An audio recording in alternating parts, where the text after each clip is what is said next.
your boo is not in her. Welcome back to No Occasion to Shout. Rob and I have been very busy. Why don't you tell the audience what you've been up to, Robin, and I'll tell them what I've been up to after. Let's start with that. Oh my goodness, I don't want to take so long. Gone for so long. Yeah, no, that's right. I've been doing kind of a lot of gigs recently. I was in New Orleans for the Libertarian Party National Conference, and they had convention rather, and they had me doing all kinds of great stuff: speeches, presentations, moderating the chair debate, things like that. That was really good. I've been in Omaha for the Unconvention, Roads to Freedom event. Okay. That was also good. North Carolina to train some the Libertarian Party folks down in Wake County. Political persuasion, communication, all that stuff that I do. And and FECON. I think I haven't. Oh yeah, FECON. Which was also really good. As a lot of friends go there. They said it was awesome. It's it might be one of the best liberty-oriented conventions that there are, if not the best. Yeah, I would agree with you there. Yeah. So anyway, that's what I've been up to. What about you, man?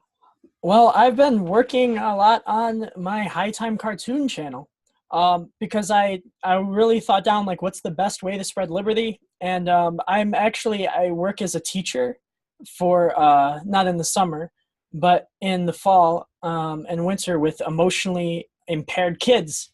So I've been working with them, and I really thought like, how can I spread the message of liberty to the younger generation? And that's when I came up with High Time Cartoon. And that's what we're going to be discussing in these new episodes, is we're going to take the High Time Cartoon that I'm kind of doing for a younger, broader audience. And No Occasion to Shout is going to be delving into the bare nuts and bolts, the philosophy of why I do that. So first of all, if you haven't gone to High Time Cartoon to watch videos, I'll have a link to the episodes in the description. Obviously, it's not as big as this channel is. This channel actually has 50,000 views now, Robin. And my High Time Cartoon channel only has about 100. But most of those are because of your Jordan Peterson interview, right? That's true, but we did get a lot of one on Rick and Morty, too. Yes. Yeah. Okay. So, yeah. That's great. Yeah. So we are building a following. So first, what are your thoughts on or what you remember from seeing the video? It was on Avatar: The Last Airbender, and it was on 10 lessons I learned from the series. Yeah. A great series. So, I'll tell, since you're asking me here with our folks listening, I'll tell them what I told you. And I should say also that I'm someone that I don't know the show. I'm not a follower of any kind of animated shows. Like, I don't even have a TV. I'm not a follower of any show ever. So my opinion should be discounted accordingly. But I really like what you put together because, it had, I obviously liked the lessons, the things that you were drawing out. They were relevant. They were each substantial. They were easy to understand. I got the sense that you'd gone away and carefully scripted it and kind of cut out any kind of extraneous distracting ideas you might have had. So it's super kind of an efficient delivery, which I liked. Unlike this show. Yeah, right. The compare and contrast that I was doing, right, as it were. And also just, the rate at which you'd edited in the images and the different parts of the cartoon that you just did a good job of it, man. And it was slick. And, I could watch it. And I'm not into that kind of stuff, right? So you had my attention. And also, and I know it's a cliche to say it, but everybody's attention spans are supposed to be really low. Short, I should say. That was one thing I was really thinking about when But that kind of content, yeah. It was all bite size. So it was cool. I mean, well done, and it's had a good energy. So well done. Well, let's go into the first one. All right. It's never too late to fulfill your dreams. So Aang, I saw there's so many metaphors for this, but Aang he's the avatar, right? He's supposed to be master of all the four elements, water, fire, earth, and air. So he had this destiny manifested, not manifest destiny, but he had a destiny that he was supposed to overcome. And in the show, he gets trapped in an iceberg for 100 years. And while he's trapped in that iceberg, war spreads. So he has difficulty for coming to the terms when he's out of the iceberg that because he was gone for so long, because it was his duty to help save the world, he has difficulty coming to terms with the fact that he kind of blamed himself. And I think that's really interesting from a metaphorical perspective. Because I feel like everyone kind of feels that way sometimes. They feel like they have this thing that they're supposed to do. They have, whether it's big or small, but they fall out of it. And apparently, I don't know, a lot of people have a lot of guilt with procrastination or just, granted, usually it's not 100 years for people. Yeah. So as always, here's a little capsule, one idea, and we can take it in different directions and in each direction deeply. There's a couple of things that I would draw out of this. First of all, I should say, like most of the truths that you're extracting from this show, it is indeed true. It has to be the case that it's never too late to fulfill your dreams. I do think, however, and I might have mentioned this to you before, Austin, that so many people, too many people, at the beginning of their life, they make a decision of their adult life, their career often. They make a decision to pursue security over happiness. And I was very moved to the point of tears when I was in my last year at university. And as you know, I went to a good university. I went to Cambridge and I studied physics. And so, if you go to Cambridge, there's like a career meat market, right? Where I'm going somewhere with this, so bear with me. Where like the accountants, the bankers, and the consultants, they all come and they try and, get the latest crop of the best and the brightest. And they sell you this stuff that they want entrepreneurs, and they don't. They want salarymen, right? Obviously. And that can be shaped in their way. And I remember, the last year of Cambridge, you've been in 3 or 4 years with folks who are these amazing minds and have great dreams, great senses of the possible, often, great creativity. And there's some great change they want to make in the world. Or maybe they don't know exactly what the change is, but they just feel that they have it in them. And I think most people are right when they feel that. But then what happens is they don't know exactly what the first move is in the direction of their dreams. So they take the golden handcuffs. They tell themselves, oh, I'll just do this for now, get myself established, and then I will be able to do the thing I want to do. But of course, it never works that way. And I actually spoke to some people at a careers, at what we call them, like a kind of a recruitment company. And I was trying to work out if I should do a PhD, go off and work for Goldman Sachs, or neither the above, and just kind of go into the world and adventure. And that I remember this so clearly. It was like such a seminal moment in my life.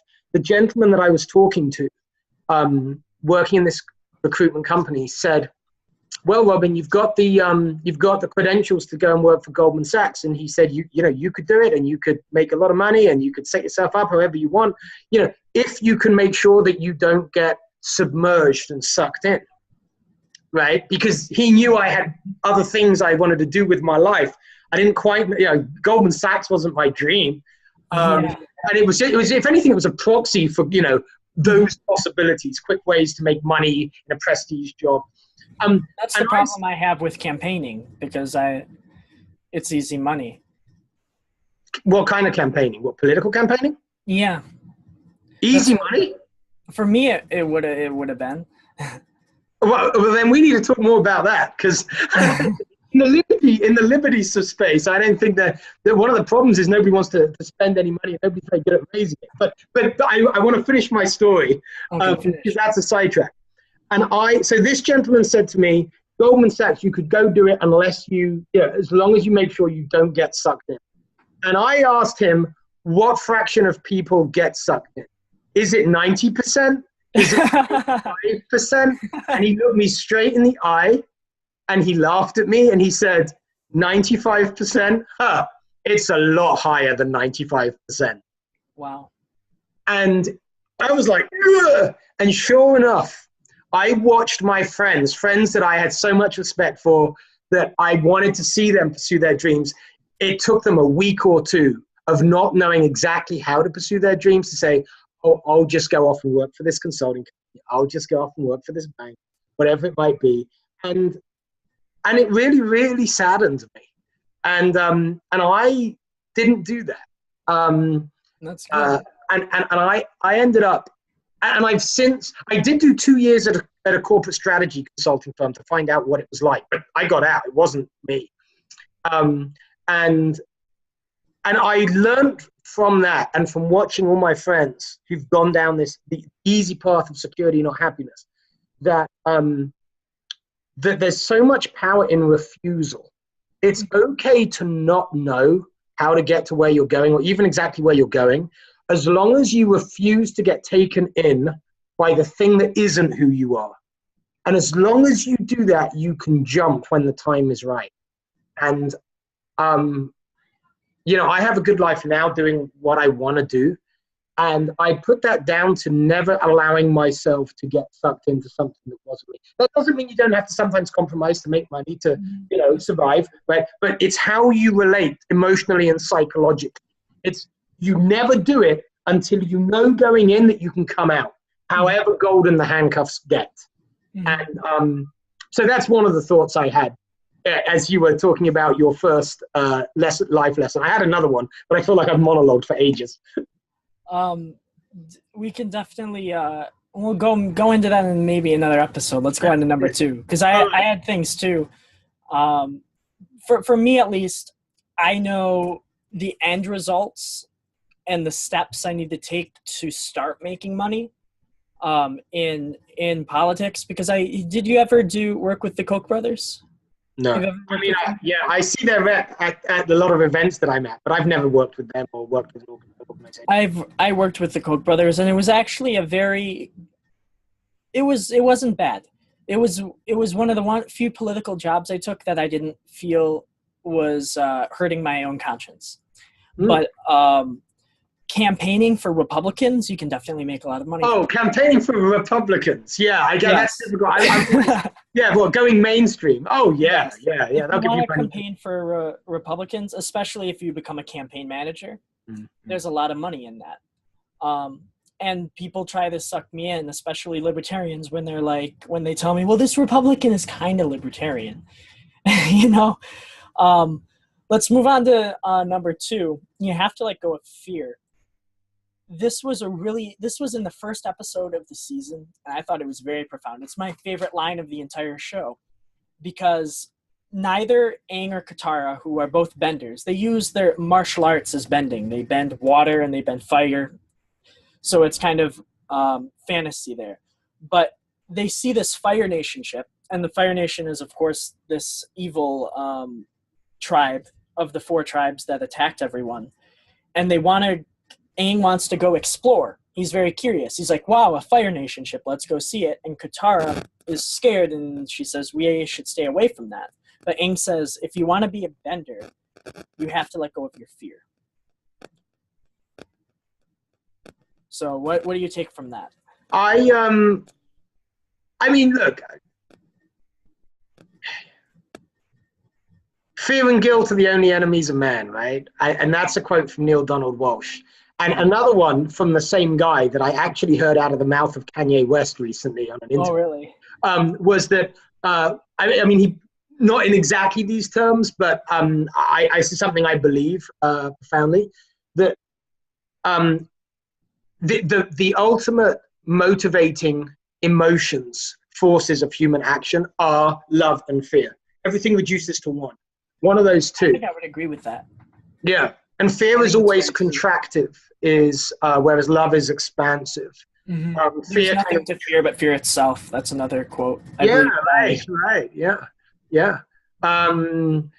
So no, I mean, feel the fear and do it anyway, right? There's a guru, if I can call it that's had a big impact on me through the years. A woman called Caroline Mace, and she talks about all kinds of things, but she's very earthy. and in sharing her wisdom. And I remember this line that struck with me, which was, if you don't know what to do in a situation, ask yourself, what would you do if you if you had no fear at all? That's what you need to do. And she said that. And her point was, that's usually the moral thing to do, the highest, most evolved thing to do, was kind of her point. And I've actually applied that as a heuristic in my life at certain points, where I'm like, am I just not wanting to do this because I'm scared of what might happen? Yes. Okay, I got to go do it. And I have. So I'm a big believer in that. I mean, yeah. We're going to skip number 3 and go on to number 4, because I think this is really interesting. This is a little feminist. But I think one of the best ways to fight gender inequality is through media like this. So in the Avatar X episode, Sokka got beat up by a girl, and so we started being very sexist. And I think that kind of shows that a lot of sexism is masking is insecurity. If you're insecure, and I think a lot of bullying in general, genderless, any type of bullying is insecurity. And I think that's a lot of people get very upset when they get made fun of, when someone makes fun of them or is mean to them. But it's interesting to look at it from the light of them just being insecure. And I think that's a message that has kind of been like passed forward for generations and generations and generations, but people still don't get it. I feel like. Well, I mean, I think it's because that insecurity is so much part of our nature that, the day humankind has no insecurities and therefore isn't prone to isms, it's therefore, because you can generalize this truth, right? It's not just sexism, it's pretty much any ism, any group-based prejudice or group identity-based prejudice is adhered to largely out of insecurity, out of a sense of protecting oneself from something. There's a quote from Star Trek. The prejudices that people feel against each other start to go away when they get to know each other. And I've written an article about that called "Your Problem with Guns or Gays is Not Political." I will link that in the description if anyone wants to read that. No, absolutely. And I'm, as a political psychologist and communications guy, I do say that the ultimate answer to being able even to persuade people, let alone understand them, is actually to get in relationship with them. Because when you do that, you discover that in many cases that political differences are actually rationalizations of subcultural discomfort with not being able to imagine what it's like to be that person having those experiences, doing those things. And then we kind of like, political rationalizations are often kind of moral rationalization. For rationalizing that cultural gap, that gap of comfort. But yeah, I go more into that article, and it's very, very relevant. Yeah. And then let's go into number 5. Life doesn't always make sense. This is the basis for if I ever want to have a career in comedy. I'm actually going to do a stand-up at an open mic for the first time the first Wednesday of October. So that's very exciting for me. And that is exciting, and I am impressed. I let go of my fear. I want to do it because there's a lot of things that I don't understand that I like to make fun of. For example, my mom has this holy water, and she always takes the holy water and she puts it around the house to get rid of all the bad, evil spirits. And I used to be very skeptical of this until I found out recently in a scientific study that 83% of holy water contains feces. And as we all know, demons hate poop. So it's, the comedy for me is taking things I don't understand and trying to put them into a funny matter, because life doesn't always make sense. And that's probably the biggest challenge for most people, is they go into life and it doesn't make sense. A couple of things. When you said feces, I thought you were going to go to something immunological. It therefore reinforces the immunological system. But actually, I like this because the life doesn't make sense kind of for me relates to the one that you skipped, which is it's okay not to be okay.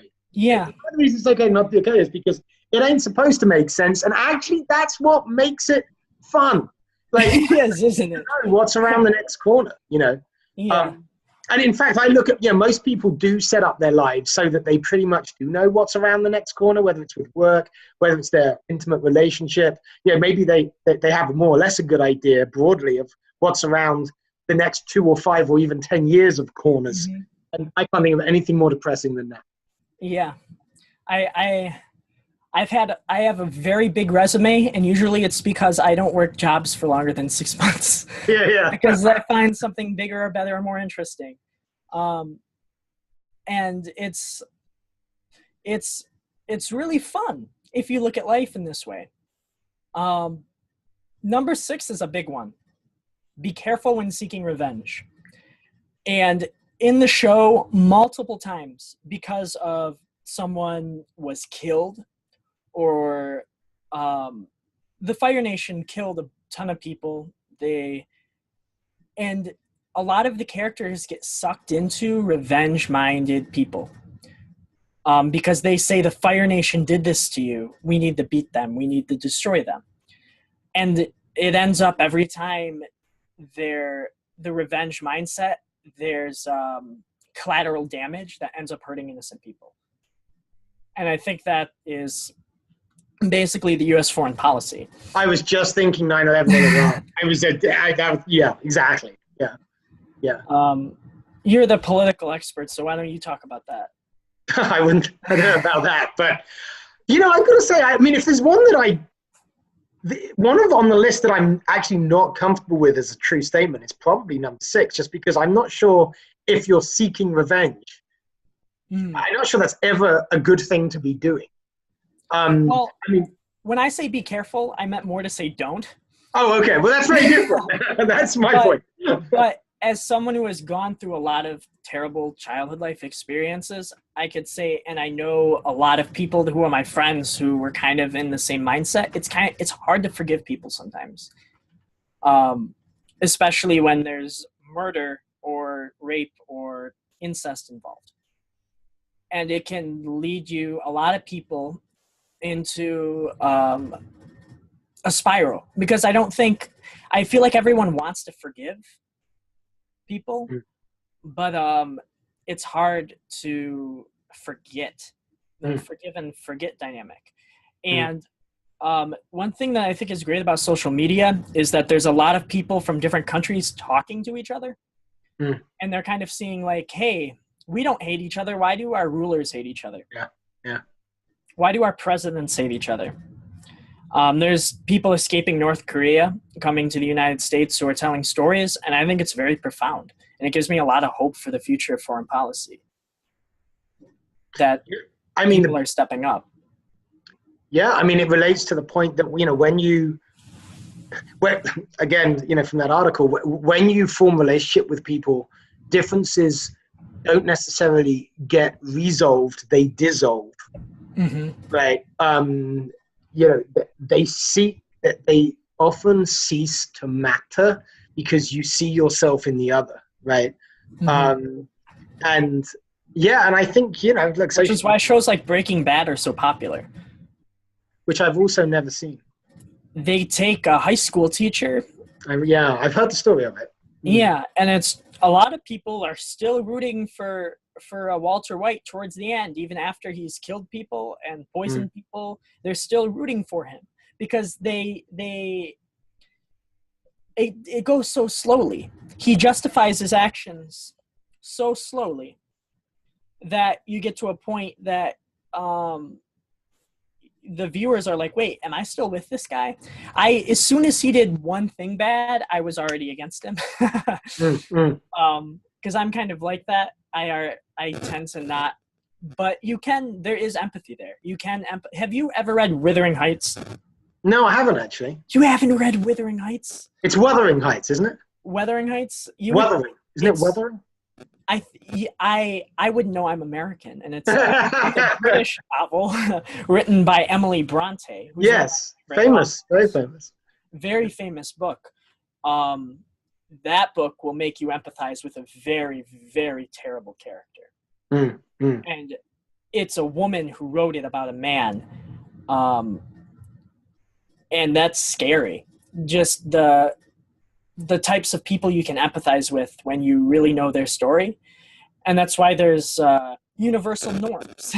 I think you can pretty much, to a first approximation, you can empathize with pretty much anyone once you know their story. Yeah. Because it's in knowing their story that you see how the story manifests humanity, and you share in your humanity with that person. And this is why, again, cliche alert, but of course we have so much more in common with each other than divides us, because we're all human, we're all the same. It's the same. And often, you just used examples of forgiveness in the context of incest or murder or rape. Like, I thank God have never been called to forgive in those situations, right? That's not something I've ever been directly on the receiving end of. I don't know how I would react in certain situations that I haven't been in when I'm tested to a certain kind of an extreme. So I would have to make a TV show. Say again? You would have to create a TV show. I think when you look at media, I feel like a lot of them had very terrible experiences, and that's how they cope with it. Well, look, it's been said many times, right? That hardship, that without great hardship, there would be much less great art.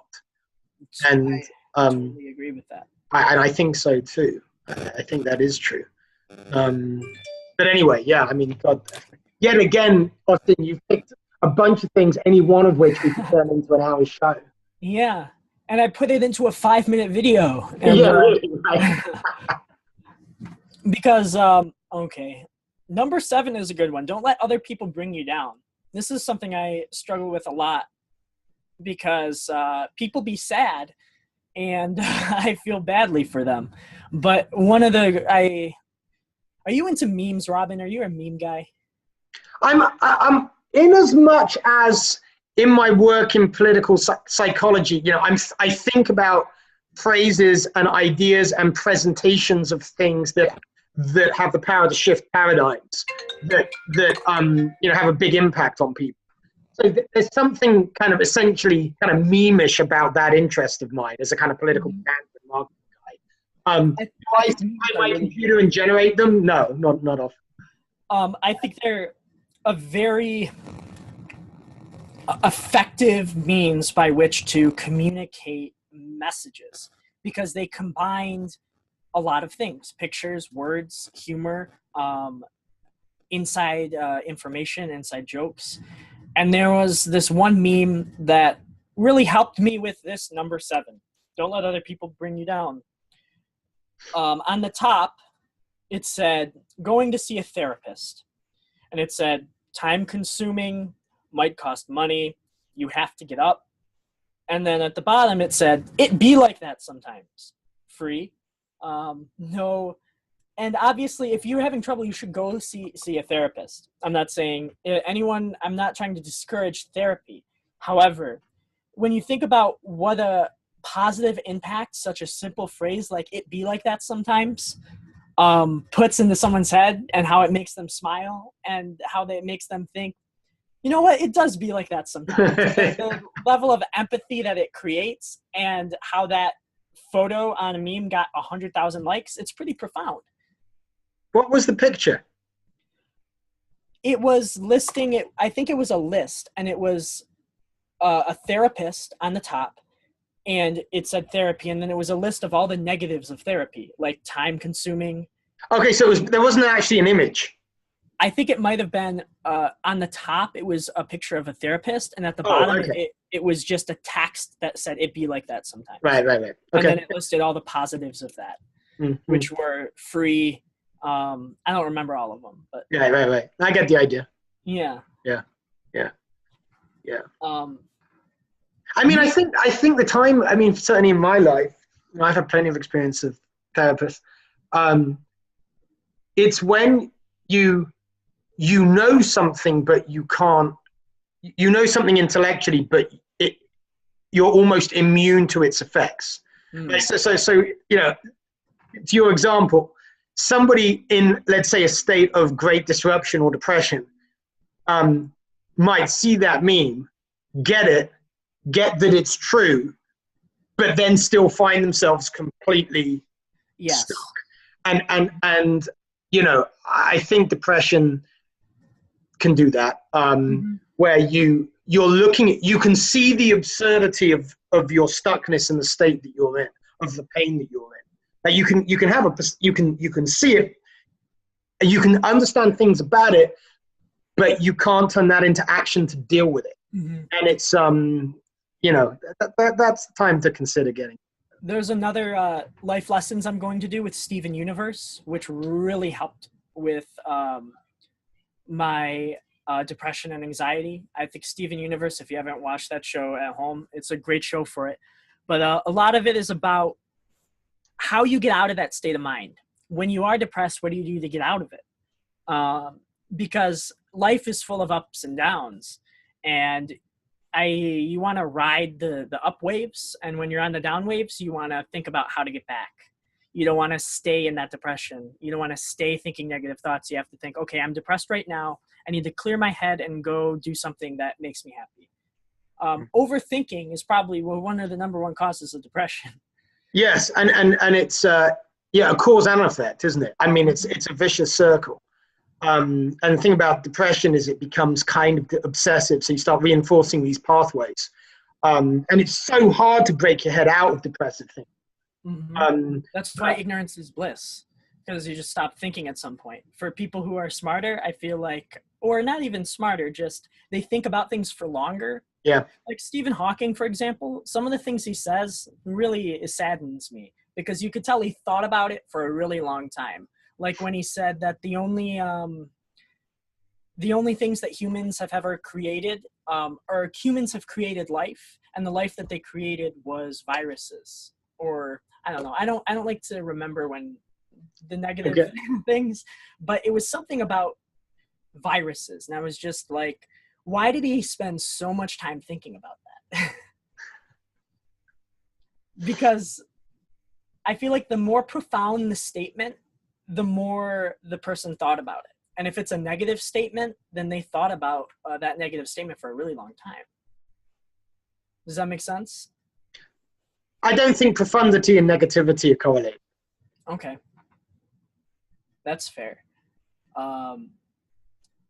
That gets us down to number 8. Hope provides people happiness. So there was this episode, and I'm definitely Sokka in this instance, and that's what most of my comedy that I write. I hope that goes well. If it doesn't, I'm going to at least do comedy 5 times. I'm going to try it 5 times. If it doesn't work, then I'll move on. Good for you, man. I'm going to give it at least a 5 time. But Aang and his friends, they're all at this town, and the town is basically run by a fortune teller. The fortune teller tells them everything, and it makes them happy. And this one guy was talking to Sokka, and he was smiling, and Sokka's like, "What are you so happy about?" And he says, "Aunt Wu just told me that I'm going to meet my true love while wearing these shoes." And then Sokka says, "Well, have you been wearing those shoes every day?" And he says, "Yes, ever since the fortune." And then he screams at him. He says, "Then of course it's going to happen." And he says, "Really? That's great." And then he walks out. I love that. And Sokka, the entire episode, is very distraught because he's just like, these fortunes aren't true. But it's just like, if you believe they're true, then aren't they true? Oh, self-fulfilling prophecy is often a thing. Mm-hmm. And every culture has some form of meditation. Every culture has some sort of prayer. And I don't think it's just voodoo. I think there's a reason why the societies that have happened to evolve all have some form of meditation or prayer. How do you mean? Give me an example. Okay, so in my culture, if I'll call it that, we pray this Catholic prayer before we eat dinner. And we're thanking God for our food. Right. Okay. Grace. Yeah. Yeah. Yes. In Japan, before they eat any food, they say "itadakimasu," and they're thanking the food spirit and the animal spirit for their food.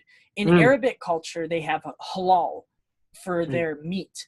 And what they do is they bless the meat before they eat it, and it's a prayer, and it's also thanking the animal for their consumption. There's Yes. these rituals or prayers or forms of meditation that every culture has in some sort of way that scientifically doesn't make sense, but psychologically and culturally kind of does make sense. Because I know Sam Harris is a big advocate against prayer. He thinks it's ridiculous, but he also has an hour-long video talking about the importance of meditation. Yeah, okay. I mean, I think some of the, which goes to your point, I think some of the science is in on that there are benefits of prayer, right? Yeah. That there are physical effects of prayer, regardless of whether you're right about the being that you think you are praying to. Like Jordan Peterson said, he behaves as if God exists. I thought that was a very profound thing to say, regardless of what he actually believes. You know, tying up, I like to do this when we make different points and we can tie them up a bit. Okay. To the earlier point about depression and the difficulty of moving one's mind out of a rut. One of my favorite authors that I already mentioned on the show, Neil Donald Walsh, he has a line that thought control is the highest form of prayer. And that's very interesting. Yeah. So and it be like that sometimes is the ultimate form of prayer. Say again? So it be like that sometimes is Yes. very high on the Right. Like actually taking responsibility over one's mind. Like actually like that there is something moral and or spiritually useful about that. Again, I've used it. But also I think, you know, there is something about where the attention goes. If you like, the size of the perspective that you take when you pray, that I think is necessarily useful in the way that, with respect to how we operate in the world to get to a certain goal, right? And its usefulness would be there regardless of whether, you know, Christianity is right or materialism is right. You know, as a philosophy, as metaphysics. So yes, again, another great one that we could spend an hour exploring. So much to say about. But yeah, hope provides people happiness. Number 9, actions speak louder than words. I have been doing so much stuff lately, Robin, and I talk a lot on Facebook. I read a lot on Facebook because I've been going to the gym and I get bored on the bicycle, so I just go on Facebook. And also late at night when I can't sleep, I'm on Facebook. And I have not been talking about a lot of things I'm doing because I don't like to be the person. I'm sorry. You gotta turn that ringer off, man. I do. And it's the second time it's happened. I'm just so popular. I have tried very hard to not boast about things I'm doing. And just wait until it happens. Because I know a lot of my friends always tell me like, hey, I'm going to be doing this, I'm going to be doing that, I'm going to be doing this, and then it doesn't pan out. And people tend to not stop listening to you. And that's why I tend to just tell my friends the things that are going on with my life. And me and my friend group, we're all happy, and I tell them things. But social media is strange because there's a guy named Nick Delbus. I wrote a song, and I recorded it on my own computer. Wasn't very good. I don't even feel comfortable sharing it. But it was good enough for me to send to a producer and be like, hey, I have this song. And then the producer called my dad back, and his name is Nick Belbis, and he was singing the song. That's the first thing he did. When my dad answered the phone, he started singing the song. And my dad told me, yeah, he loves your song. He wants to record it with you. And I'm like, that's great. And I went and told some of my friends about it. And I'm very excited for it. But I also don't know if it's going to pan through, because a lot of times when things happen in your life and you think they're going to happen, they don't pan through. He could die, and then I could not be able to record my song. I don't know what's going to happen. But I've noticed in my life that social media, talking about things that are happening, is really, I don't know. I lost a lot of followers and fans, and a lot of, where am I going with this? Actions speak louder than words, okay? Don't talk about what you're going to do. Just go do it. Yeah, if it gets done, the actions will speak for themselves, and you haven't got to say anything. Yeah. You know. So that whole thing that I just said, just ignore that. Wipe it from you. It wasn't important. I still have to learn this lesson, Robin. I actually think so. I've got this thing about social media. I inherently dislike it. I find it inherently narcissistic. All of these things, and I feel that there's a generational gap, because I know that people, let's say millennials who use it all the time, they're not actual narcissists. But to me, as a Gen Xer who's British, which might also have something to do with it, the idea of telling people what you're doing when they haven't asked you is inherently kind of problematic. And so as I'm hearing I'm just thinking, oh, it's like you're dipping your toe into my generation. Because I just find that, like, as you say it, I'm like, well, yeah, obviously, there's something. It's not even about. It's almost not quite a courtesy thing. It's almost a manners thing for me. Mm-hmm. It's almost I don't want to say decency thing, because that seems to put down people that are talking a lot about what they're doing. I don't mean to do that. But my experience of the thing that you say is, the thing that you're talking about there, is kind of that you're, I almost think of it as if you're speaking to a healthy cultural norm. It isn't a cultural norm, but I feel like it would be a good one. And I think I come from a culture at my age where maybe it was one. But yeah, I wrote a song of this. I wrote a song about this. And the entire lyrics to my song are reinforcement, my behavior, stop paying attention to me, stop drawing attention to myself. Those are all the lyrics to the entire song. And it's basically about how I'm being positively reinforced for telling people about my life because people keep liking my comments. I dream of the day where I get 0 likes on one of my statuses, because then I can stop being so narcissistic. Or I could just, but it is very. No, it's tough. I mean, and I'm in this thing where it's taken me years to even accept that I need to put any of my ideas out on social media for marketing purposes. Yeah. I feel even, and I'm an ideas guy. It's kind of what I do.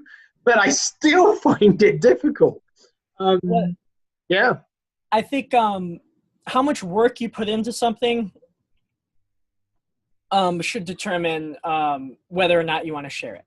So the fact that I'm going to be working with a producer in the future, I didn't put any work into that. So I shouldn't share it. I shouldn't share it until the project is completed. And then once I have my song, then I can share it on social media, and it's not as narcissistic, because I would be proud of it. And I would have worked really hard on it. And that's why I don't even want to share what I produced myself, because I spent probably 100 hours on it, and it's not that good. And I've been telling people that I've been in music for years already. I was already in a band. I was already, so it's just, when you do something, work really, really hard at it until you're comfortable sharing it, and then share it. I think it's oversharing that's the problem. You make a meal, you spend an hour on the meal, you do really well, and then you take a picture of but it's just, that was an hour's worth of work. Yeah. Maybe 10,000 hours worth of work equals one share without being narcissistic. I'm still 24. I'm still a child. I'm still learning things. It's interesting that you tell me that today. I think that's a really interesting idea that you've just shared there. Because today, actually just a few hours ago, was published an article that I've written that I'm so proud of. Fee published it, and it's called "The Mistake You Make in Every Political Argument." And it's about an idea that I think I'd been nurturing maybe for years. That finally crystallized in this article, but I honed it. I worked on it over days to get it so right because I thought the idea was so important and profound. And to your point, I feel I want everybody in the world to see it, and I would spend all day on Facebook sharing it if I thought that would do me any good. But that's what I did for my first high time cartoon video, and it didn't work. So I'm just like, you know what? When I have 100 episodes, that's when I'll make a status saying, "Hey, I have this high time cartoon show, and here's 100 episodes." I'm going to start sharing 100 episodes at a time. But your articles are good. Every single one of your articles deserves to be shared because you put a lot of thought here. I do, and I get frustrated when it comes to those. Not that.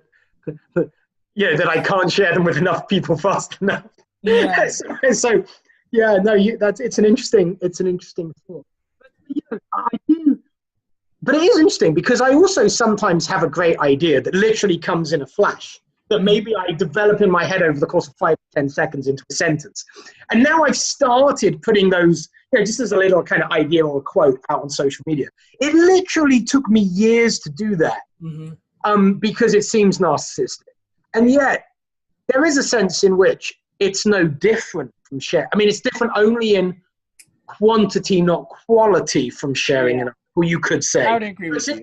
Yeah, so it's interesting that I feel so strongly in opposite directions about those two things. An article that I've worked on, which is kind of a work of art for me, and just an idea that I shouldn't share because that would make me a narcissist, because who the hell needs to hear from me? So yeah, it's an interesting question. Well, I tend to, I'm not doing this now. I have notebooks, but for a long time, I basically used Facebook as, when I had an idea, I would write it down on Facebook and just post it just so I would have it there so I could go on my timeline. Yeah. And it was kind of for myself. Sure. More. And then when people started having negative opinions of my thoughts, that's when I was just sharing a thought. I don't even know if it's true. But there's backlash, and then you learn. Yeah. Well, that's the thing with social media, right? No such thing as a free lunch. Take the good with the bad, the rough with the smooth. Everybody overreacts one way, and they overreact the other. I mean, the comments that you write something, an innocent thought or a thought from a good person, but because somebody disagrees with it, they lay into you for your stupidity, your morality, whatever it may be. But on the other hand, I'm gonna sound awful person saying, like, people post pictures on social media, and they might be like really ugly or really unattractive and then their friends come out and go, "Oh, that's so beautiful! Oh, that's so wonderful!" Or they might just say something stupid, and everybody says, "Oh, what a great thought it is." And so it kind of works both ways. You're like, oh my God, it really does. This is why I can't bear social media, because it's the land of overstatement. And I don't like overstatement. I like understatement, because understatement is the road to letting your actions be louder than your words, which you discussed earlier. Which we're discussing now. Yeah. And then number 10, the last one, destruction is not the solution to evil. This is the most profound one of, I'm trying to make all my number 10s kind of very, very philosophical. Okay. Because this is more of the thing that we would talk about for a lot. I don't know if children will even understand this, but the yin and the yang, there's good in the bad, and there's bad in the good. Do you have any quotes out of your brain that speak to the balance of yin and yang that you can think of? You had a lot of good quotes when we were watching Rick and Morty. Yeah. I do have lots of good quotes. I just can't think of one. One doesn't pop to mind right now in response to that, but it might before we end the show. If so, I'll let you know. So, Zhao, who was a general, there was these fish, and they're supposed to represent the yin and the yang, and there's the white fish and the black fish, and the white fish has a black on his forehead, and the black fish has white on his forehead. And Zhao took one of the fish, and he was going to destroy it because he wanted to destroy all the evil in the world. But he didn't realize that, for one, he was on the wrong side, so he was actually destroying all the good in the world. And that in destroying all the evil in the world, he was also destroying the good, which was nested inside of it. Which is very profound for a cartoon. The point being, I think, that you can't, that there is no definite, fixed boundary between good and evil. You can't, you as a matter of logic, you cannot destroy all of the good in the world without destroying any of the evil, or vice versa.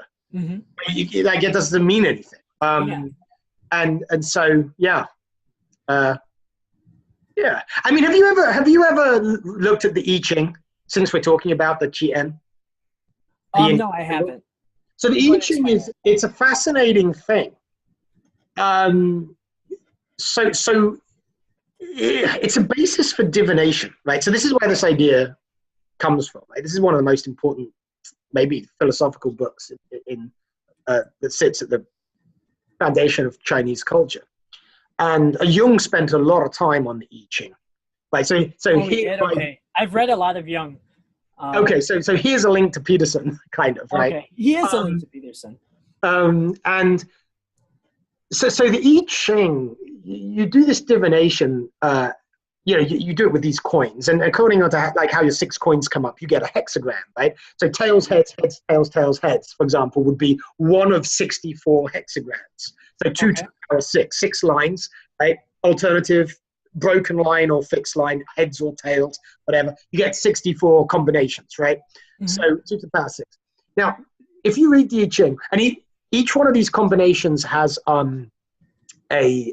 name that can be applied to the state of a thing, right? But what's interesting is these states have an inherent tendency to change into another state. So whereas in Western thought, right? So whereas in Western thought, to understand a thing, you reduce it to its components and you analyze each of the components in, like, statically, right, as it were, and then you understand how they're combined, then you understand the thing. In Chinese thought, to understand a thing, the state of a thing, where something is, you have to understand say again? You have to understand its opposite, or you have to understand... Well, you understand where it is within the dynamic process. Okay. Right? So, for example, maybe I'm making these numbers up, but say hexagram number 31, maybe the third line has a tendency to switch. So the third line in the 6-line hexagram, number 31, for example, I'm just making these numbers up, the I Ching will tell you is the line that tends to switch. So if it switches, right, so that's the base case of nature. If you don't intervene, hexagram 31 becomes hexagram 52, which is the same as 31, but with the third line switch, for example, right? This sounds like a fun game to play if they turn it into a game. The I Ching is very interesting because it's like Peterson has his maps of meaning. The I Ching is kind of an attempt at a map of natural dynamics. And it has fascinated scientists, including Jung, but others too. But if you actually use the I Ching, you suspend disbelief and you ask the I Ching a question. And the answer you divine is hexagram 31. And then you read what hexagram 31 means, and you read also what it says about the tendency of that state to become the next state in the dynamics. Everything's in a dynamic motion. Then scientists have pointed out that it's nearly always useful and relevant. And so this idea that, like, good and evil as 2 binary concepts, they're static concepts. In the thinking of the I Ching, in the thinking of that symbol, the Qi and the yin yang. It's accepting both of them. It's accepting. Because whenever any state you're in, you're moving into another state. It just isn't even a static basis to divide, right? So it's a fascinating, for somebody who's interested in the kind of things that we're interested in, and maybe people who are interested in things we're discussing in the show, picking up the I Ching and just getting a cursory And you can read like an introduction, like Jung's introduction to a translation of the I Ching, for example. It's of interest. It's of interest. All right. Well, that was all 10, and that was just about an hour. So doing an hour-long video on our 5-minute videos, I think that's pretty good, especially for the more hardcore psychology nerds. And so what will be really interesting is to post this, obviously, with the 5-minute, the original one that we've been discussing, and see what fraction of those folks are interested in watching it, what fraction of those are interested in watching it all the way through, and then what they say about it. I will be very interested to someone see needs if to, in the comments, please do a mathematical probability analysis. Fourth, that would be great. Robin, but we'll probably have to do that based on the results in the comments when we've got all the data, right? We can do that. It would be fun to extrapolate that data and come up with some rules. We can't base a rule on a sample of one, which is what we'll be doing here. But this will be an interesting exercise, and well done, Austin, on this format and on doing that video. That high time. Thank you. I think I'm hoping that in about 2 years it will pick up. And I'll be gauging the audience. I know this show picked up really quickly, even without Jordan Peterson, and our problem is not being consistent. So what would be, we're back now. We're back now. We're going to do the next video is going to be, that we talk about, is going to be on the second video that I do on High Type Cartoon, which is Foster's Home for Imaginary Friends, which is a really interesting one. And then how does Thursdays at 5 sound for you? For me? Let me get back to you because my schedule changes. But this is okay. Yeah. We can sort that out offline. All right. Yeah. So thank you for liking, commenting, and subscribing, and let us know what cartoon you want me to do next. All right. Thanks, guys. And I'll go